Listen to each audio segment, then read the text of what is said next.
አባቴን ከማስተዋወቅ ልጀምርና ሻህመር መሐመድ ኑር ይባላሉ። መንገዱ የምታገኙ ተክል ነው።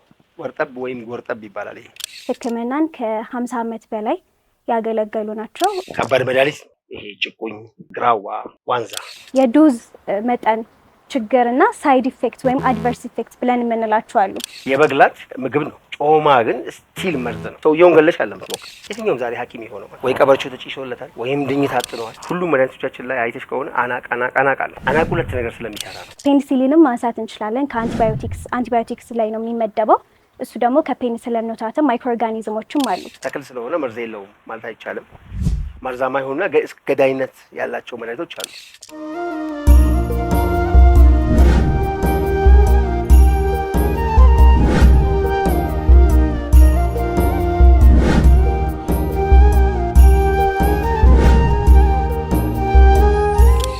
ሰላም አለይኩም ወራህመቱላሂ ወበረካቱ። የአላህ ህዝነት ሰላምና በረከት በሁላችሁም ላይ ይሁን። ውድ የቤተሰቦቻችን ያው ከዚህ በፊት ለማታውቁኝ አብዱል ሐፊዝ በድሩ እባላለሁ። የባህል ህክምና በአሊፋ የባህል ህክምናን በመስጠት ላይ ይገኛለሁ። በተለያዩ ጊዜያትም የተለያዩ መንፈሳዊና አካላዊ በሆኑ ጉዳዮች ላይ የተለያዩ ፖድካስቶች ወደ እናንተ አድርሰናል። ዛሬ ደግሞ ከአሁን ቀደም በባህላዊውንና ያየነው የመንፈሳዊ ኤሪያ በጣም ሰፊ ስለሆነ ከባህላዊም ከዘመናዊም በተለይ ሁለቱን እውቀቶች አጠናክራችሁ ከኛ ጋር መስራት የምትፈልጉ የሚል ጥሩ እንትኖችን ጥያቄዎችን እያቀረብን ነበር። ለዛሬ እንግዲህ የመጀመሪያዋ የሆነችውን አንድ ከኛ ጋር መስራት የፈለገችና ወደኛ የመጣችን አንድ እንግዳ ጋብዤ ነው እናንተ ጋር የመጣሁት። ራሷን ከማስተዋወቅ እንጀምር። እሺ፣ ስሜ ሂንዲ አህመድ ይባላል። ክሊኒካል ፋርማሲስት ነኝ። ስለዚህ ወደዚህ ድርጅት የመጣሁትኝ ያለኝን የዘመናዊ እውቀት ከባህላዊ ጋር አንድ ላይ በማድረግ የተሻለ የሆነ የህክምና ስርዓትን ለመፍጠር ነው። ባህላዊ ህክምናውን ከዚህ በፊት ከቤተሰብ ይሁን ከአካባቢ ኖሃው አለሽ? ያው እንግዲህ አባቴን ከማስተዋወቅ ልጀምርና ሻህመር መሐመድ ኑር ይባላሉ። ህክምናን ከ50 ዓመት በላይ ያገለገሉ ናቸው። አሁንም በመስራት ላይ ይገኛሉ። ባህላዊ ህክምናን ያን ያህል ዓመት ስለሰሩት ያው እኔም ከእሳቸው ጋር በመሆን የተለያዩ ሆኑ ባህላዊ ህክምናዎች አዘገጃጀት ሶርስ ኦፍ ድረግስ የምንላቸውን ከባህል አንጻር አብረን እየተማርኩ ነው ያደግኩት ማለት ነው። ስለ አባትሽ ካነሳሽ አባትሽ እንዲያውም ይሄን ባህላዊውን ህክምና ከዘመናዊ ጋር ለማዳቀል አገናኝቶ ለመስራት ከሆስፒታሎች ጋር የሚሰሩ ነበር የሚባል ወሬ ሰምቻለሁ። እውነት ነው? አዎ፣ አባቴ ያው ከ50 ዓመት በፊት በቀረበላቸው ጥያቄ መሰረት ጥቁር አንበሳ አካባቢ ክፍል ተሰጥቷቸው እንዲሰሩ ነበረ። ነገር ግን በአንዳንድ አለመግባባቶች የራሳቸውን ቢሮ ከፍተው ቤታቸው ውስጥ በመሆን እንዲሁም ደግሞ ወሎ ላይ ለረጅም ጊዜ ስላገለግሉ በዛ ሰዓት ያው ህክምናው ሊያሳድጉ ችለዋል በራሳቸው። አዲስ አበባ አካባቢ የት አካባቢ ነው ይህን ህክምና የሚሰጡት? አሁን ላይ የሚገኙት ወደ ሾሆጀሌ መስጂድ አካባቢ ነው። ወደ ጎማ አደባባይ ተብሎ በሚጠራው መስመር ላይ እዛ አካባቢ ህክምናውን እየሰጡ ይገኛሉ። በፊት ደግሞ 7ኛ። ኦኬ፣ ኢንሻአላህ እንግዲህ አሁን አብረን ስራ ያለን እውቀት ሼር እናደርግ እንተጋገዝ ከሚለው በተለይ አንቺ የመጣሽበት ኤሪያ በጣም ደስ የሚል ነው። እኔ እንኳን ከግብርናው ነው የመጣሁትና አንቺ ግን ፋርማሲውን በደንብ ትችያለሽ። በዚህ ኤሪያ ላይ ለመስራት ዝግጁነትሽ ምን ያህል ነው? ያው እኔ የተማርኩት ክሊኒካል ፋርማሲ ነው። ስለዚህ ያው ክሊኒካል ፋርማሲ ስናነሳ ሞደርን ወደሚባለው ፋርማሲ ወይም ደግሞ የመድኃኒት አሰጣጥ ላይ ነው። ነገር ግን አብዛኞቹ ፋርማሲ መድኃኒት የምንሸጣቸው በሙሉ ሶርስ ኦፍ ድረግሳቸው ብዙ አይነት ኸርባሎችን ሚነራሎችን ስለሚጠቀሙ ለምንድን ነው ወደኋላ መለስ ብለን ማንፈጥረው ወይም ደግሞ ኸርባል መነሻቸውን ለምን አናጠናም የሚል ሀሳብ ስለመጣልኝ ነው ሞር ወደ ኸርባል ሜዲሲን ላይ ያተኮርኩት። ማሻአላህ፣ መልካም። እንግዲህ እሺ፣ አንቺም እንግዲህ እዚህ ጋር ከመጣሽ አይቀር ከዚህ ማወቅ የምትፈልጊ ከኛ ማግኘት የምትፈልጋቸው መረጃዎችን እየጠቅሽ ወደፊት እንቀጥል። ያው ውይይታችንን እንዲያምር ያው አንተ ወይስ አንቱ እያልን ልቀጥል? እኔ የማረግ ችግር የለብኝም። አክቹአሊ አንቺ በፈለግሽው ብትቀጥይ ምንም ችግር የለውም። እሺ፣ የመጀመሪያው የመወያያ ፖይንታችን የሚሆነው ባህላዊ ህክምናን ስናነሳ ወይም ደግሞ ትራዲሽናል ሜዲሲን ስንል አብዛኞቹ ተያይዞ የሚመጡ ቻሌንጆች አሉ ወይም ደግሞ ፔሸንት የሚጠይቃቸው ብዙ ጥያቄዎች አሉ። ባህላዊ ሜዲሲን ስንሰጥ ወይም ትራዲሽናል ሜዲሲን ስንሰጥ የዶዝ መጠን ችግርና ሳይድ ኢፌክት ወይም አድቨርስ ኢፌክት ብለን የምንላቸው አሉ። ስለዚህ ባህላዊ ሕክምናው በምን አይነት መንገድ ትፈተዋለህ? ባህላዊ ብለን ስናስቀምጥ ባህላዊ በጣም ሰፊ ነው። አንዳንዶቹ ባህላዊ ማለት ኸርባል ሜዲሲን ብቻ አይደለም። ሚኔራልን የሚጠቀሙ ከመሬት ውስጥ የሚወጡ የተለያዩ ሚኔራሎች የሚጠቀሙ የባህል ሐኪሞችም አሉ። ወደ ኸርባሉ ስትመጣ ኸርባሉም ራሱ ደግሞ አብዛኛዎቹ ኸርባሎች ለምግብነት የምንጠቀማቸው ናቸው መልሰው መድኃኒትም የሚሆኑት። ነገር ግን በመድኃኒትነት በምትጠቀሚ ውስጥ ለመድኃኒትነት የሚያገለግልሽ መጠን በጣም ዝቅተኛ ስለሚሆን ያንን እንዴት ነው ከፍ አድርጎ የምንጠቀመው? አንድ ሰው የሚበላ ምግብ ከሆነ መድኃኒት የሆነው ዶዙ በተባለው መጠን ትንሽ ችግር ላይ ያመጣ ይችላል። ይሁንና ግን ተክልም ሆኖ በጣም መርዛማ የሆኑ ተክሎችም አሉ። ተክል ስለሆነ መርዝ የለውም ማለት አይቻልም። መርዛማ የሆኑና ገዳይነት ያላቸው መድኃኒቶች አሉ። በእኛ ድርጅት ውስጥ እስካሁን በሄድኩበት ሂደት አንድ ሰው መዳን ሁሌም ቢሆን ከአላህ ነው። ዳን ያለው ሰው ነው የሚድ ነው።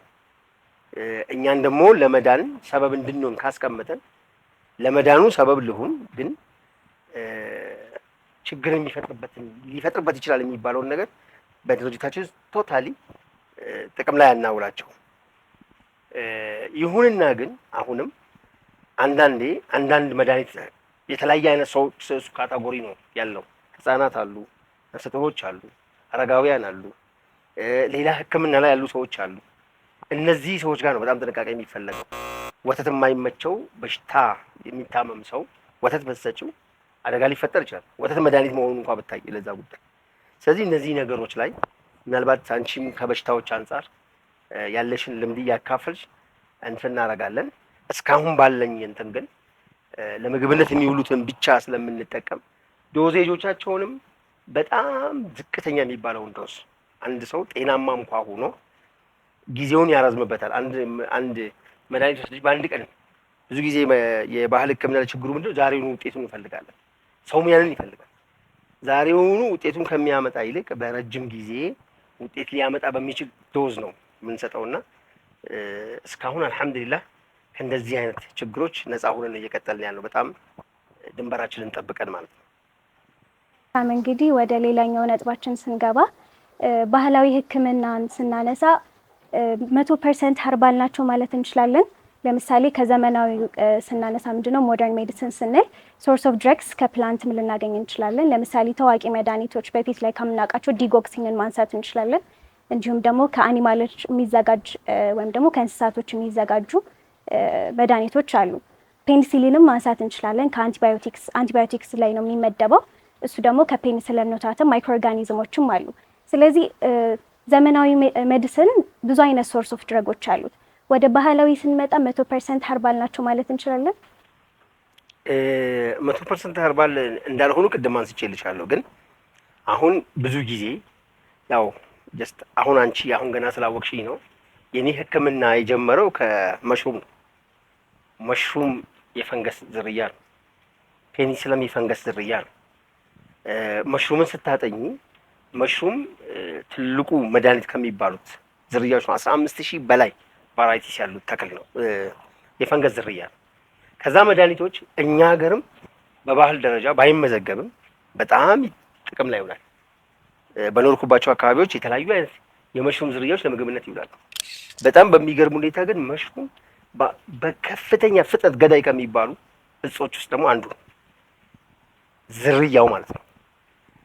ስለዚህ ትራዲሽን ስትይ ሁሉም ሞደርኑን የፈጠረው ትራዲሽኑ ነው። ከአኒማል ሶርስ በጣም ብዙ ቦታ ላይ ቲክቶክ ላይ ምናምን የማየው እኔ ግን እስካሁን ደፍሬ ያልተጠቀምኩት የበግላት አቀልጦ ምናምን የበግላት ምግብ ነው።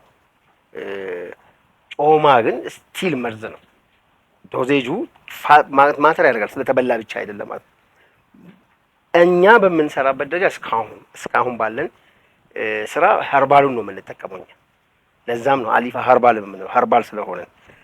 ሲብር አለ ለምሳሌ ብዙ ቦታ ላይ በጣም ጥቅም ላይ የሚውል ሲብር፣ ታውቂ ከሆነ አላውቅም። ጥቁር ሚኔራል ነው፣ ከምድር ውስጥ የሚወጣ ነው። ሲብር ላይ በጣም ብዙ ጥያቄዎች ይነሳሉ። ሲብር ሚኔራል ነው። ከመሬት ውስጥ የመጣ ተክል ነው። ድኝ አለ ለምሳሌ በጣም ብዙ ቦታ ላይ ድኝ ሲጨስ ቡዳ የያዘው ሰው እሪ ብሎ ይጮሃል። ድኝ ሰልፈር ነው። የሰልፈር ዝርያዎችን ለመድኃኒት ስታቆሚ ደግነቱ አብዛኛዎቹ የባህል ሕክምናዎች በውጭ በመቀባትና በመታጠን ነው። አብዛኛዎቹ እያሸነፈ ወደፊት የሄደው የባህል ሕክምና ዘርፍ ይሄኛው ነው። ሰውም ደፍሮ ለመጠቀም የሚጠቅመው ይሄኛው ነው። በመታጠን የሚታከም ከሆነ በመቀባት የሚታከም ከሆነ ሳይድ ኢፌክት የለውም ማታችንም ስለተቀባ። ይሁንና ግን ከሚጠጣ ይልቅ የተቀባ ነገር ሳይድ ኢፌክቱም አነስተኛ ነው። ከሰው ከአፍ አፍ ሲሸጋገር የመጣ በብዛት ዶክመንቴሽን ያልነሰው ዘርፍ ስለሆነ በእኛ ሀገር ነው። ይሄን እምልሽ እንደነ ቻይና ባሉ ሀገሮች በጣም ዘምኗል። ዋግምትን እኛ ድሮ በቀንድ ነበር የምናውቀው። ከባህል ሕክምና ውስጥ አንዱ ዋግምት ነው። ቻይናዎች በቀንድ የሚሳበውን አሁን የዋግምት መስሪያ ማሽን አምተውልናል። ወደ ተሻለ ደረጃ መበጣት አኩፓንክቸር አይነት የሆኑ ሕክምናዎች ነበሩ በእኛ ሀገር በእሳት ቢሆንም እነሱ መርፌ እየተኩ የሚሰሩትን የሚገሉትን ስር በእኛ ሀገር ደግሞ በእሳት በማቃጠል በመተኮስ ለምሳሌ ኑዌር ጋር ቤኒሻንጉል ጋር ብትሄጂ ትራዲሽናል ሰዎች ጋር የተጠበሰ ነገር የምታዩ ለሕክምና ነው። እነዚህ ሁሉን እያዘምን ነው አልሄድንም። እኛ ወደ ኋላ እየተተወ ሄደ። እነ ቻይናዎች አዘምነውታል። እኛም እንደ አዲስ ሰዎችንም በተለያየ ዙሪያ የምንለው ለዚህ ነው። ወደ ማዘመኑ ስትመጪ መሞከር ያለበትን ነገር መሞከር፣ አንድ ቴክኖሎጂ ትራያብል መሆን አለበት፣ የሚሞከር መሆን አለበት። ሞክረሽ ሰውየውን ገለሽ አለበት ሞክር። ሰውየውን አደጋ ሳይደርስበት መሞከር የሚችል ከሆነ ዶዜጁን በትክክል ማስቀመጥ የሚቻል ከሆነ ለነገሮቹ ስፔሲፋይድ የሆነ ነገር ከሆነ መጠቀሙ ምንም ችግር የለውም። ያው ዓለም አቀፍ ስምምነት ነው። ግን ጠባብ አይደለም ልልሽ ፈልጌ ነው። ባህል ሕክምና የሚባለው ሁሉም ነው። በእኛ ደረጃ ግን እስካሁን የምንጠቀመው ሀርባሉ ነው። ከህርባሉም ቶክሲክ ያልሆኑትን ነው። ያንን ስናዘጋጅ የራሳችን የሆነ ፓራሜትሮችን አንድ ተክል ውስጥ ያለው ኤነርጂ መድኃኒት ነው ከተባለ እንደ ምሳሌ ባነሳልሽ ብዙ ጊዜ በተለያየ ቲክቶኮችም ላይ አውርቼዋለሁ። ወርጠብ የሚባለው ተክል አሁን እንዲያውም አጋጣሚ መንገድ ላይ ስመጣ መንገድ ላይ አግኝቼ ነቅዬዋለሁ። አሁን ወረጋለች። በየመንገዱ የምታገኙ ተክል ነው። ወርጠብ ወይም ጎርጠብ ይባላል። ይሄ በኦሮምኛ ቆርጦቤ ይባላል። ይሄ ድሮ የጤፍ አረም ነው። በነገራችን ላይ ወፍጮ ቤት አካባቢ የትም ቦታ ነው የሚበቅለው። ትልቁ የኪንታሮት መድኃኒት ነው። ይሄ ለምግብነት መዋል የሚችል ነው። ምክንያቱም የሚበሉ ሰዎች አሉ። እኔ በልቼው ባላቅም ማለት ነው። ብትበዩ ቶክሲክ አይደለም፣ ሰው በልቶታል ማለት። ሁለተኛ ትራዲሽናል ድሮ የሚውለው በብዛት ሲውል ያየሁት እኔ ፐርሰናል ያየሁት እርሻ ላይ ያሉ ማሳ ላይ ያሉ እጁን ሲቆርጥ ሰው አደጋ ሲደርስበት ኢሚዲየት እንትን ነው በቃ ሬሜዲ ነው ቁስሉን ለማከም በየቤቱ ያለ እንትን ነው ማለት ነው። ግን ብዙ ጊዜ የትም ስለሚገኝ ተነቅሎ ምናምን ያልተጠና በደንብ ያላደገ ነው። ለአንጀት ቁስለትም ይጠቀሙታል። ይሄንን አንጀት የቆሰለ ሰው ምናምን ይሄንን ቀቅለው ይበሉታል። ዝም ብሎ ጥሬውም ይበላል እንደ ሰላጣ ከሰላጣ ጋር። አሁን ወደ ዘመናዊነት ስትመጪ ከራስሽ አልፈሽ ሌላው ማከም ጋር ስትመጪ ከየመንገዱ ነቅለሽ መድኃኒት አድርጎ ብትይ በጣም አደጋ አለ። ምክንያቱም ከተማ ላይ ነው ያለነው። የመኪና ጭስ አለ የምናምን ብዙ ይሄንን መድኃኒት ሴፍ የማያደርጉት ነገር አለ። ሁለተኛ ሁሉም ወርጠብ ነው ወይ ቫራይቲ የምትለየው ነገር አለ። ማንጎ እንኳን ስትበይ ከወለጋ የሚመጣ ማንጎና ከአርባ ምንጭ የሚመጣ ማንጎ ቴስቱ ራሱ አንድ አይደለም። ቴስቱ አንድ አይደለም ማለት ውስጡ ላይ አንድ አይነት ነገር የለም ማለት ነው። ይሄው ተክል በተለይ ለአንጀት ቁስለት ለምናምን ሲውል ማክሲመም ኢነርጂው የቱ ጋር ነው ያለው ብለሽ ከጠየቅሽኝ አሁን ያለበት ደረጃ ነው። አብቦ ያለበት ኢነርጂው ፍሬ ሊያፈራ በተዘጋጀበት ሰዓት ቅጠሉም ምኑ ሞር የተጠራቀመ ፓወር አለ ማለት ነው። እንደው ቢቻል ይሄኛውን ብቻ ሰብስቦ መደበለት ቢውል በጣም የተሻለ ነው የሚሆነው። ምክንያቱም ኢነርጂው እዚህ ጋር ተሰባስቧል። ካልሆነ ግን ዶዙ ከፍ ይላል እንጂ ይሄንን እስከዚህ ድረስ አጥቦ በደንብ አድርቆ አጥቦ ይሄንን ቀጥታ ኪንታሮቱ ላይ አፕላይ ብታደርጊ ወዲያው ነው ውጤቱን የምታዩ። እኛ ግን ምንድነው ያደረግነው? እዚህ በእንዲህ ሁኔታ መስራት ትክክል ተገቢ ስላልሆነ ከጤፍ ውስጥ የሚሆን ዘሩን ፈልገን ማሳ ላይ እንዲመረት አድርገን ነው ወደ ገበያ እያቀረብን ያለነው ማለት ነው። ምክንያቱም ሞር ጥንቃቄ ስለሚፈልግ ማለት ነው። ፌጦን ብትጠይቂኝ የፌጦ ኢነርጂ ትልቁ ፌጦ መድኃኒት ነው። ለማንኛውም ፌጦ መድኃኒት ነው የሚባለው አይደል? አዎ፣ በማጨስም በመጠጣትም። እንዲያውም ብዙ ጊዜ ቤታችሁ ላይ አጭሱ፣ በፌጦ ታጠቡ የምላቸው ነገሮች አሉ። የፌጦ ኢነርጂ ግን በከፍተኛ ሁኔታ ኃይለኛ ሆኖ የሚወጣው መች ነው ብለሽ ከጠየቅሽኝ መብቀል ሲጀምር ብቅል ሲሰሩ የተቻለ ውስጥ ምናምን ብቅል ይዘጋጃል። ልክ እንደዛው ፌጦም በሆነ ነገር አድርገሽ ውሃ አድርገሽበት አፍረሹ በሳምንታት ውስጥ ይበቅላል። በሳምንት ውስጥ ይበቅላል። ከ3 ቀን እስከ 5 ቀን መሰለኝ የሚበቅልበት። ያ ሲበቅል በጣም ይያያዛል። ሽታውን በጣም ኃይለኛ ነው ያለው። ዝም ብለሽ ቤትሽ ውስጥ ብታስቀምጪው ራሱ ብዙ ነገሮችን ታባራለሽ ከቤት ውስጥ ለቡዳም ለምን ተብሎ የሚባል ያንን ፈጅተሽ ለመጠጣት ስትጠቀሚ ከኖርማል ጊዜ ደብል አንድ ማንኪያ ፌጦን ተጠቅመሽ የምታገኘው መድኃኒት በዚህኛው በግማሹ ታገኛለሽ። በተመሳሳይ ሳይድ ኢፌክት የሚላቸው ነገሮች በጣም ትቀንሻለሽ። የፌጦ ትልቁ ሳይድ ኢፌክት ምንድን ነው? በጣም በብዙ እንትን ካለ ለፕሬግናንሲ አይመከርም፣ ሁሉንም ፋይት ስለሚያደርግ። ነገር ግን ይሄን በትንሹ ስለምትጠቀም፣ ሁለተኛ ደግሞ የመሟለጭ የሰውነት ውስጥ በጣም ሉብሪኬሽን የመፍጠር ባህሪ ያለውና ጽንስ እንዳይቀመጥ ያደርጋል። ይሄኛውን ግን በትንሹ ስታደርጊው እንዲበቅልም ስታደርጊው ያኛውን ባህሪው እንዲያጣ ታደርጊዋለሽ። እንደዚህ ስታደርጊ የተሻለ ጥቅም ታገኛለች ማለት ነው። ለዚህ ሁሉ ኖሌጅ ሁሌም ለአዳዲስ ነገሮች ክፍት ሆነሽ ኖሌጅን ለማሳደግ ከዘመናዊ የሚመጣውን ነገሮች ጥያቄዎችን እያስተናገድሽ ወደፊት መጓዙ ነው ማለት ነው። ከዚሁ ጋር በተያያዘ ያው ኢትዮጵያ ውስጥ አብዛኛውን ጊዜ የምንጠቀማቸው መድኃኒቶች አንዱ እንደጠቀስከው ፌጦ ነው። ሁለተኛ ቀበርቾ ነው የምናነሳው። ቀበርቾ ገበያ ላይ ብዙ አይነት ቀበርቾ አለ እና እንዴት ነው ቫራይቲውንስ የምንለየው? የትኛውን አይነት የቀበርቾ ታይፕ ነው ለሕክምና ወይም ደግሞ ለትራዲሽናል ሜዲሲን የምንጠቀመው? ቀበርቾ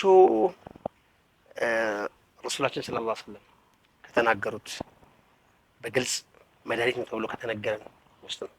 እኛ ሙስሊሞች እሳቸው ተናገሩ ነው። ለምንም መድኃኒት ነው፣ ንያሽ ነው። ከዛ በኋላ ያለው አንዳንድ አካባቢዎች ላይ ቀስጠል ሂንድ ቀስጥ ነው እንትኑ የሚለው የህንዱን ቀበርቾ ብሎ ነው ማርኬት ላይ ያለው በገበያ ላይ በጣም የሚታወቀው። እዚህ ስትመጪ የአዲስ አበባ አካባቢ ዙሪያው ወደ ቡራዩ ወደ ምናምን መስመር ብትጂ የበቀለ ብዙ አይነት ቀበርቾ ላይ ወደ አሸዋ ሜዳም ራሱ በእኛ ስፍራ ላይ ብዙ የበቀሉ ቀበርቾ ናቸው። ዝርያው ግን ብዙም ለመድኃኒትነት ጥሩ አይደለም። ከወደ በረሃው ያደሉ ያው እንግዲህ አብረን ስለሆነ ግብርናው ስለሆነ አዲስ አበባ ተማሪ ግብርና ሲማር ማሽላና በቆሎ መለየትም ይከብደዋል። ምንም ወደዛ እንትን ቢል አንቺ ደግሞ እንዲያውም ሕክምና ተማርሽውና እነኚህ ነገሮችን ለወደፊቱ በምን አይነት ነው የምንለየው የሚለውን አንድ ባንድ ላሳይሽ እሞክራለሁ። ግን ቀበርቾ ከዛ ሲወጣ ቀበርቾ ስሩ ነው ማክሲመም ኢነርጂው ያለው ስሩ ላይ ነው ያለው። ባይዘዌ አንድ መድኃኒት በቁርአን ላይ ከመጣ ያተክል በቁርአን ስሙ ከተነገረ ለምሳሌ ሮማን፣ ዝንጅብል፣ በቁርአን ቲን፣ ዘይቱን የተነገሩ ናቸው። በቁርአን ዳይሬክት ሲድር ቁርአን ውስጥ ወርዱ ካለ ይህ የቁርአን እነኚህ ተክሎች አፐር ዳይሜንሽን ናቸው። ምንም ጥያቄ የለው። በራሳቸው መድኃኒት ናቸው። የሌላው መድኃኒት ኢፌክቲቭነስን በጣም ይጨምራሉ። ኢፌክቲቭ ያደርጉታል። አሁን በጣም ኢፌክቲቭ ሆኖ እንዲወጣ ያደርጋሉ። ምን ማለት ነው? ብዙ ጊዜ በእኛ ሀገር የተለመደ የባህል ሕክምና ነው ብሎ ሲጀምር ዘመናዊ ማቆም አለብኝ። ሁለቱ ይጋጫሉ። መድኃኒት ይበዛበታል ምናምን ብሎ ይበዛል። የስ ሚኔራሉን ከሆነ በሚጠጣ ከሆነ ሁለቱ በጣም ግጭት ሊፈጥሩ ይችላሉ። ያ ሚኔራል ይሄ ሚኔራል ስለሆነ። ነገር ግን እነዚህ ቁርአን ላይ የተጠቀሱ ቀበርቾን ለምሳሌ ለስኳር በሽተኞች መድኃኒት ነው። አጥቦ ደረቁን በደንብ ሲታጠብ እኛ የመረጥ ነው። እኔ ፐርሰናሊ የመረጥኩት ከመሬቱ ስለወጣ አፈር ብዙም አዳልትሬሽን የለም ብሎ መተማመን አይቻልም። በየት በኩል ቶክሲክ የሆኑ ሚነራሎች ነገሮች ሊከሰቱ እንደሚችሉ አይታወቅም። ስለዚህ እኛ የምናጥበው በአመድ ነው። አመድ በጣም ዲቶክሲፋይ የማድረግ አቅም ስላለው በሱ ካጠብን በኋላ አድርቀን ነው የምንፈጨው። በቤታቸውም እንደዛ ማዘጋጀት ይችላሉ። በብዛት ወደ በረሃው ለምሳሌ አፋር አካባቢ የሚመጡ ቀበርጮዎች፣ ሶማሊያ አካባቢ የሚመጡት በአዳማ አቅጣጫ አድርገው የሚመጡት ረጃጅም ኮመንሊ የሚታወቁት በዚህ አቅጣጫ ያሉት ሴፍ ናቸው። በዚህ ደጋማ የሆነ አሁን ተክሎቹ ራሳቸው የደጋ አካባቢን መድኃኒት የደጋ አካባቢ ተክልን በመድኃኒትነት የሚታወቅ ከሆነ ያን ሴም ተክል በረሃ ላይ ብታገኙ ኃይሉ ይቀንሳል። አንድ አይደለም፣ ዳይሜንሽናቸው ስለሚለያይ ማለት ነው። ስለዚህ እኔ ከወደ በረሃ የሚመጡትን ቀበርጮ ነው የምንመርጠው ትክክለኛው። ስለዚህ ኢንሱሊንም እየተወጋ ቢሆን ሰው ለስኳሩ ፌጦና ቀበርቾን በመድኃኒት አብሮ ቢጠቀመው ቀስ እያለ ምክንያቱም እነዚህ ሁለቱ ምንድነው ከፋሽ ናቸው። ስኳሩ የተፈጠረው የስኳር በሽተኞች የሚፈጠረው ፓንክሪያስ በትክክል ስኳርን ማምረት ሲያቅተው ነው አይደል? ማምረት አቃቶች ደክመዋል።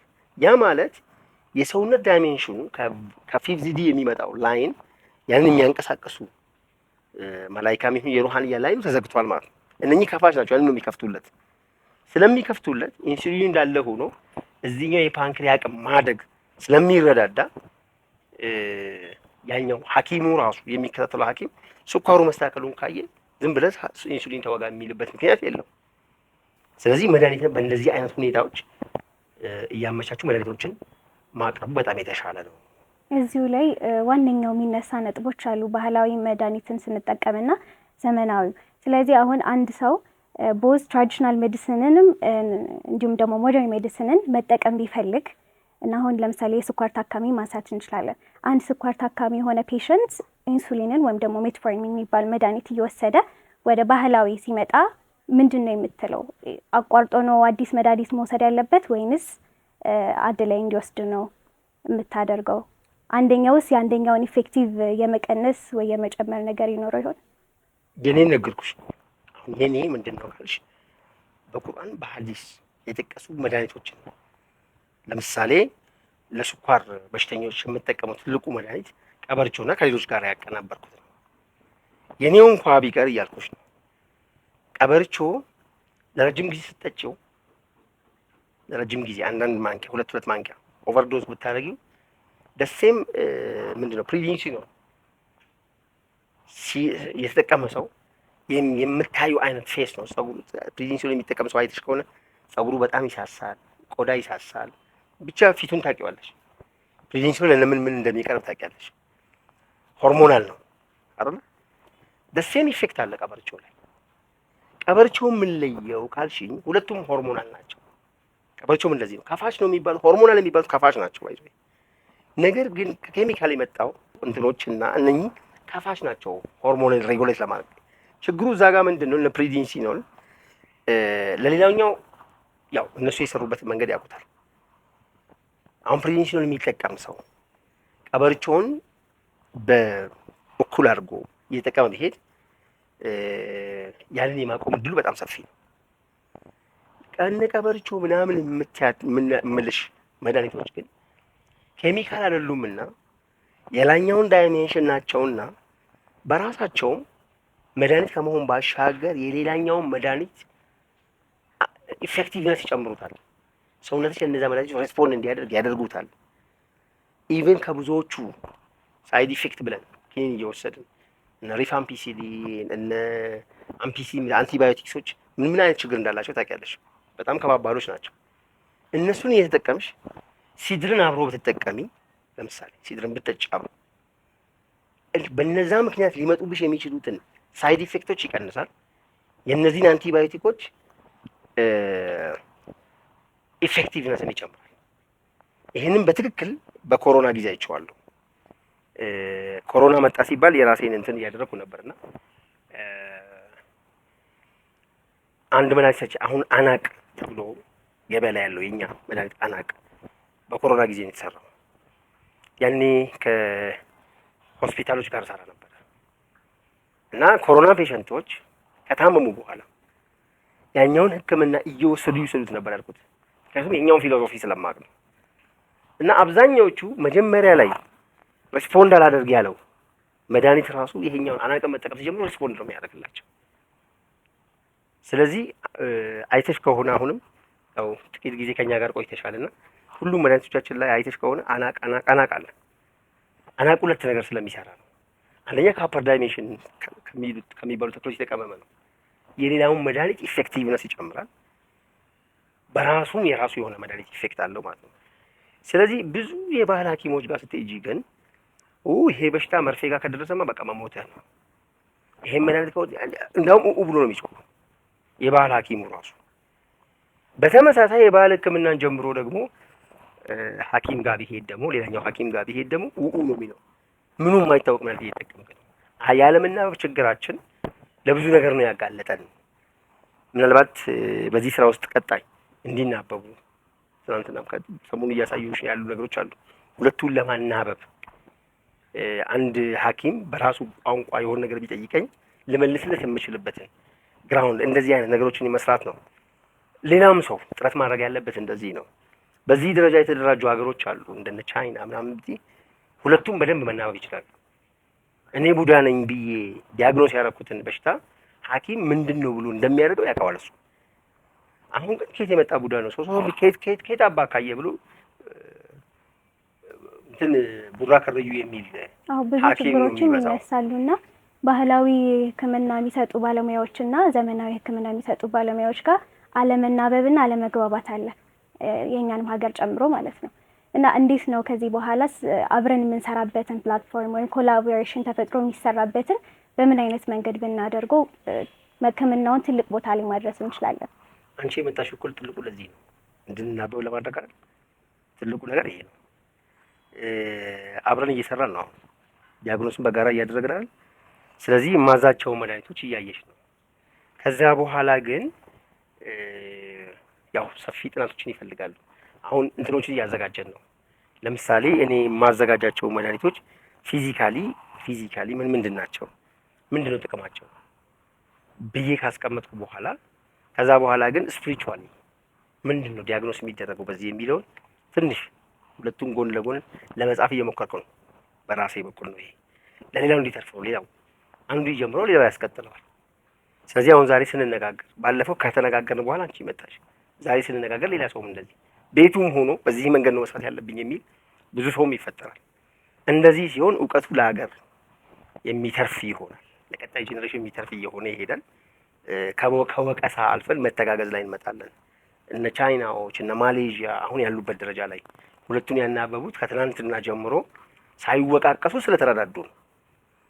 እኛ ያለፈውን ወቀሳውን ጊዜ ትተን ዛሬ ወቀሳውን አቁመን የምንረዳዳ መረዳዳትን የምንጀምር ከሆነ ግን ለቀጣዩ ድልድዩን እየሰራን ነው ማለት ነው። እሺ፣ ሌላኛው በስፋት የሚነሳው ሀሳብ ምንድን ነው? በፊት ላይ ሞደርን ሜዲሲን ከመምጣቱ በፊት ትራዲሽናል ሜዲሲን የትኛውም የዓለማችን አካባቢዎች ላይ የምንጠቀመው ትራዲሽናል ሜዲሲን ነበረ።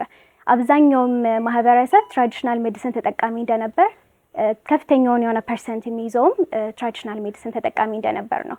እና አሁን ላይ ግን ያ አመለካከት የለምና ይሄ እንዴት ነው የሚታየውን ነገር?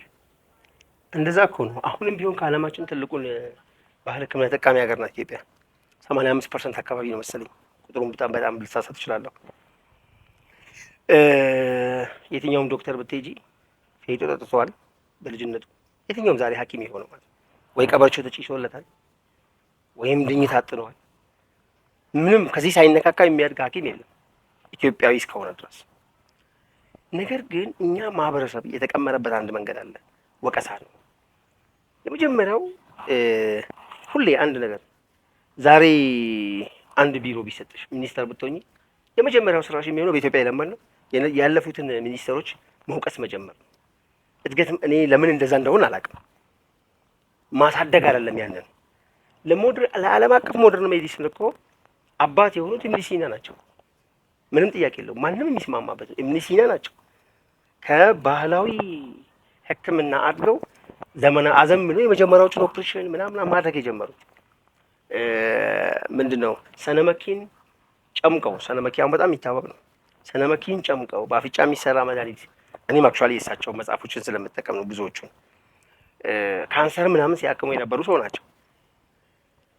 የኛ ሀገር ግን ትናንትና ያደገበትን ፌጧ ዛሬ ስትጠጪ ቢያይሽ ሐኪሙ አንቺን በጣም ኋላ ቀር ራሱን በጣም አግኖ ያያል። ይሄ ነው ችግሩ። አሁን እያልኩ ያለሁት ከዚህ እንውጣ ነው።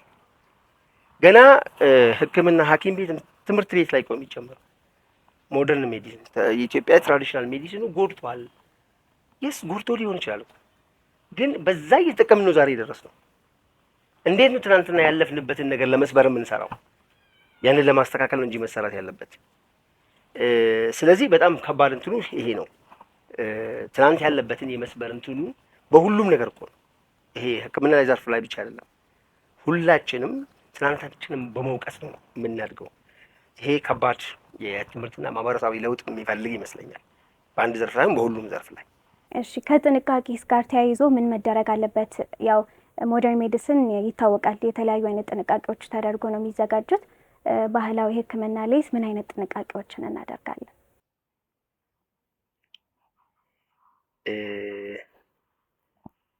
ጥንቃቄ ሲባል እንግዲህ ሁሉ ዘርፍ ነው። ቅድም ተያያዥ ነገሮችን ያነሳው ይመስለኛል።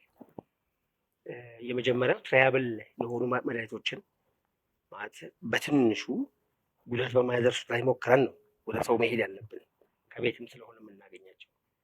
ቅድም ያሳየውሽ ወርጠብ ብዙ ሰዎችን እጃቸውን ሲቆርጡ ሲያድኑት ካየሁ በኋላ ነው ለኪንታሮት የተጠቀምኩት።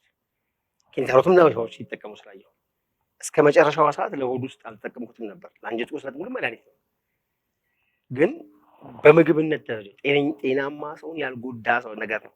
በሽተኛውን የማይጎዳው በነገራችን ላይ ያ ማለት ሁሉን ጤናማ ሰው የማይጎዳ ነገር በሽተኛውን አይጎዳም ማለት አይደለም። ቅድም የወተትን እንዳነሳውልሽ ከዛ በኋላ ዶዜጁን በጣም በሚኒመም በሆነ ሁኔታ ለምግብነት የሚውል ነገር ከሆነ ሰውየው ያለመደው ነገር ስጪው ራሱ ሌላ ሪአክሽን ሊፈጠር ስለሚችል በጣም በትንሹ አድርገሽ መሞከር ነው። ይሄ ለምግብነት የሚውሉት ላይ ነው የምልሽ።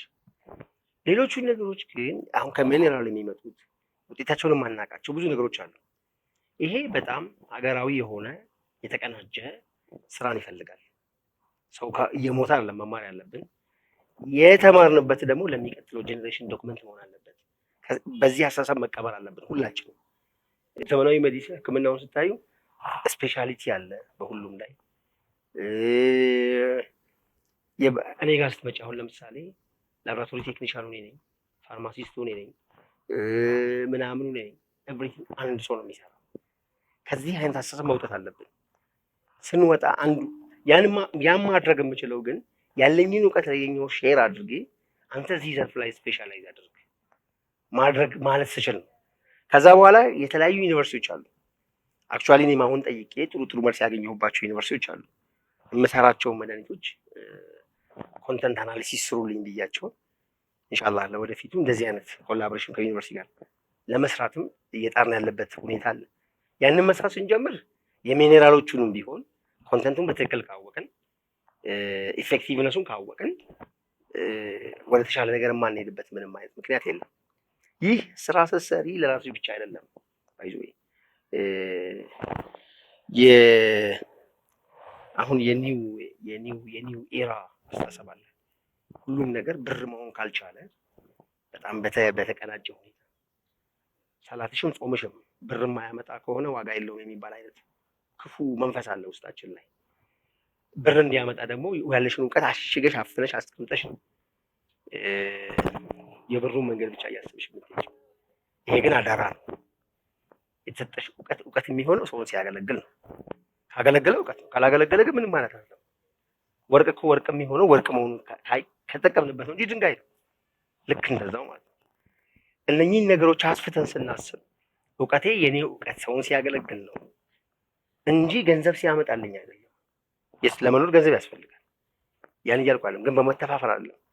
እውቀታችን የትም ጋር ያለው አባቶችም ጋር እንግዲህ ነገ አባትሽን እንጠይቅ ነው ያላችሁን ያሉትን ኖሌጅ ትራንስፈር አድርጉልን እኛ እናሳድገው ይለንን አንቺ ጋር ሊመጣ ነው። አንቺም ሁሉንም ነገር የአባትሽን ይዘሽ ከተቀመጥሽ ወይም ገንዘብ ሲመጣ ለማምጣት ብቻ ከተጠቀምሽ በይዞይ ስፔሻላይዝ ስታደርጊው የተሻለ ገንዘብም ያመጣል ብዬ አምናለሁ።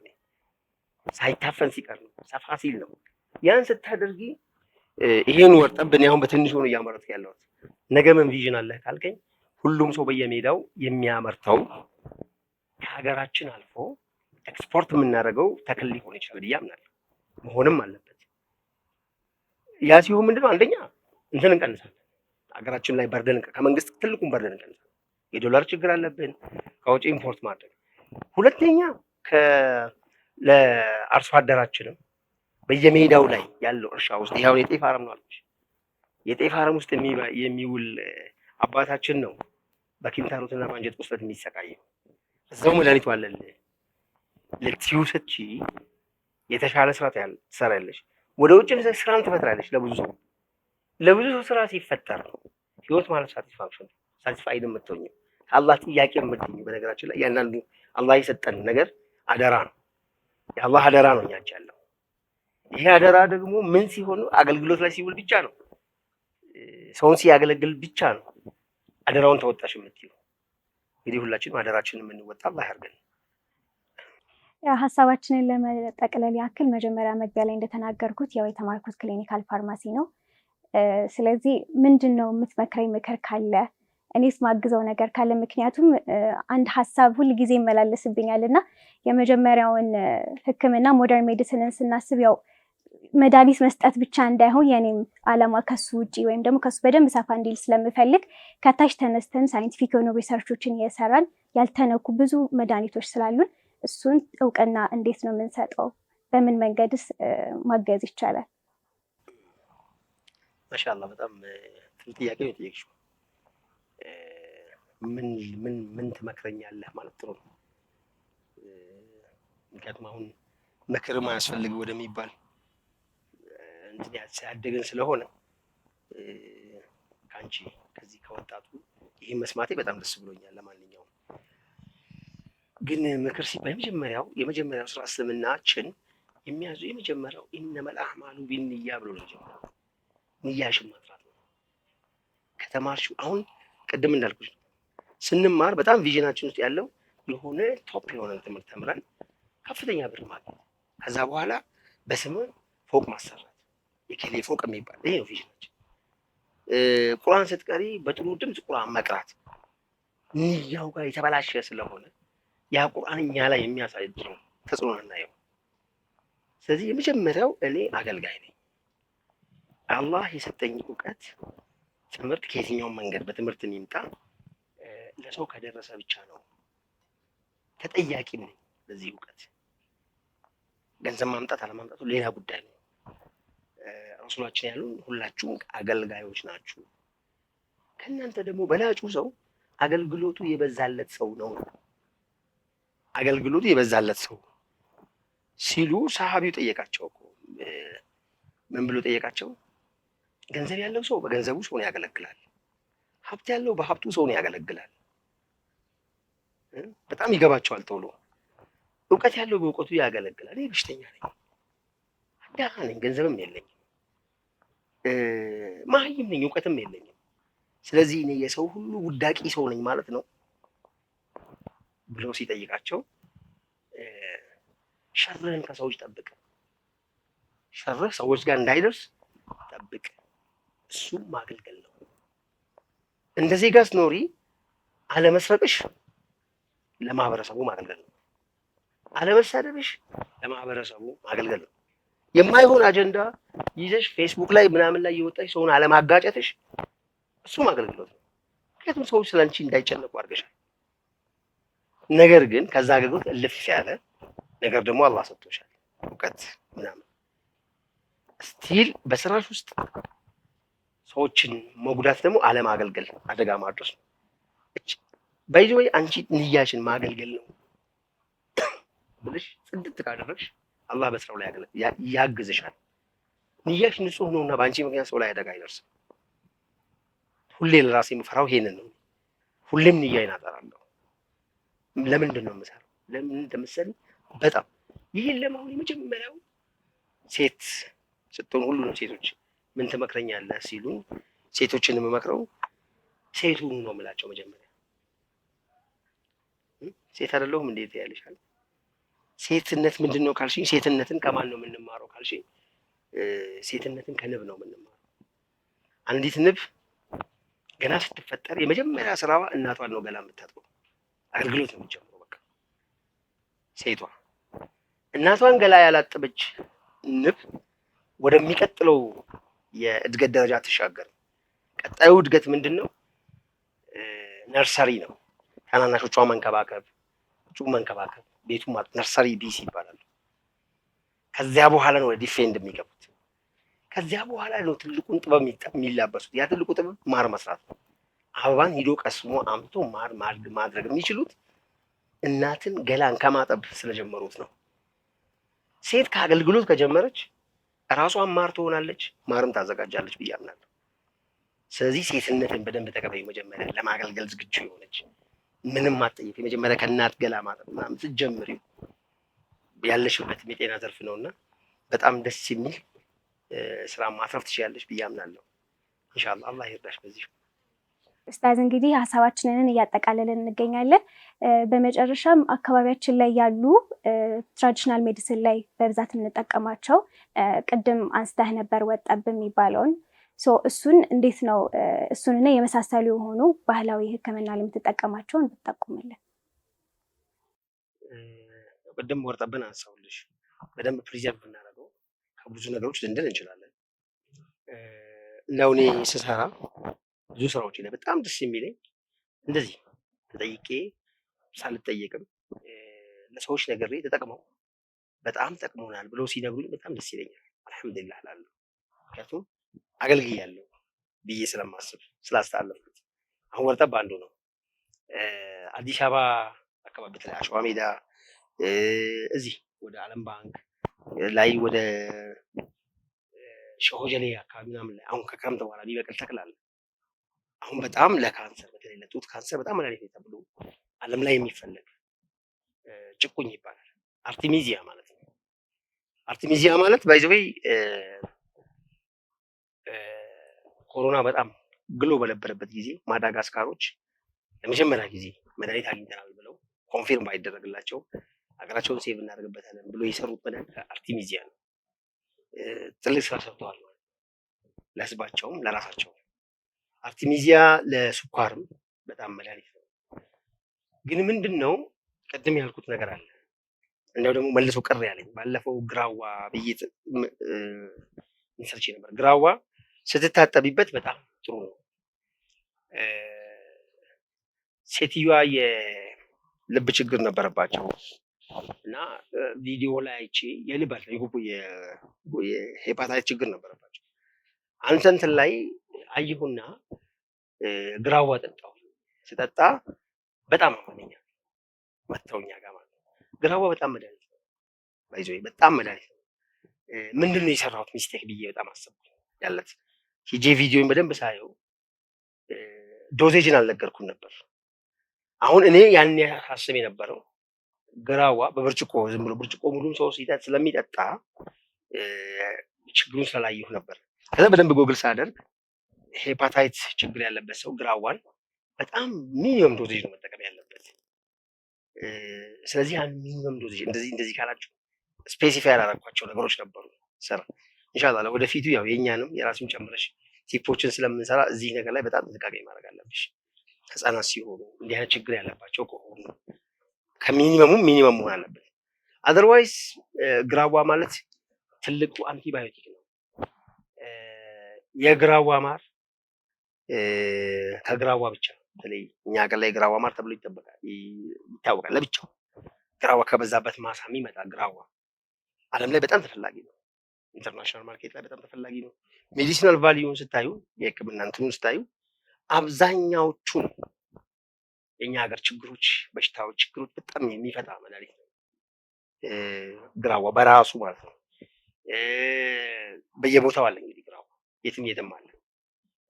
ብሳና ለምሳሌ ብሳና ይሄ ቆሮቆር ምናምን አካባቢ ብሳናን ስትጠቀሚ ደግነቱ ቅድም ነግሬሻለሁ በጣም ትሪያብል መሆን አለበት። ስለዚህ በሚቀባ ሲሆን ቀለል ያለ ነው የሚቀባውን በድፍረት መናገር ትችላለሽ። ፎሮፎር ይሄ ቆሮቆር ልጆች ህፃናት ጭንቅላታቸው በጣም የሚቆሳስልባቸው ከሆነ አስተናግርት ይሄ መንገድ ቀላል አስተናግርት ነው። ከዚህ ውጪ ኮሪደር ልማቱን ያስቸገረ ይመስለኛል። በዚህ አቅጣጫ አስተናግርት በጣም አክቹአሊ አስተናግርት ማለት አብሾ ነው። ፍሬውን ለሌላ ጉዳይም ይጠቀሙታል አንዳንድ ሰዎች ስፔሻሊ በዚህ በእንትና አቅጣጫ ያለው ግን ሌላ የሆነ ሳይድ ኢፌክቱ በጣም ከባድ ነው። ግን ለልጆች ጭንቅላታቸው መቆሳሰር ምናምን ከባድ መድኃኒት ነው። እንደ ትልቅ ስታስቢው ግን በተለይ ይሄ ጭቁኝ፣ ግራዋ እና ደግሞ ዋንዛ የዋንዛ ቅጠል ላመረቀዘው ቁጥር ብዬ ሰርቻለሁ። ዋንዛ ዘይቱም ይወጣዋል። ዘይቱም ለአንጀት ቁስለት በተለይ ለኢንተርናቶች በጣም ትልቅ መድኃኒት ነው። እንግዲህ የተቀናጀ ስራዎች ቢሰሩ ሁሉም በየአቅጣጫው እንትኖችን ካመጡ ለሀገር እንደ ሀገርም እንደ ግለሰቡም ጥሩ ስራዎችን ይሰራሉ ብዬ የማምንባቸው መንገዳችን ጠቅላላ መድኃኒቶች ናቸው። የሚያውቀው ያውቀዋል፣ የማያውቀው አያውቀውም። የሚያውቀውም ቢያሳውቅበት በጣም የተሻለ ነው ብዬ አስባለሁ። እሺ ኡስታዝ፣ ለሰጠከኝ ማብራሪያ እንዲሁም ደግሞ የተለያዩ ሆነው ምልከታዎችን ስላየነው እና አንስተን ስለተወያየን እጅግ አድርጌ አመሰግናለሁ። በጣም አመሰግናለሁ። እንግዲህ ውድ ቤተሰቦቻችን የዛሬው ውይይታችን ይህን ይመስል ነበረ። በተከታተላችሁ መንገድ ተጠናቋል።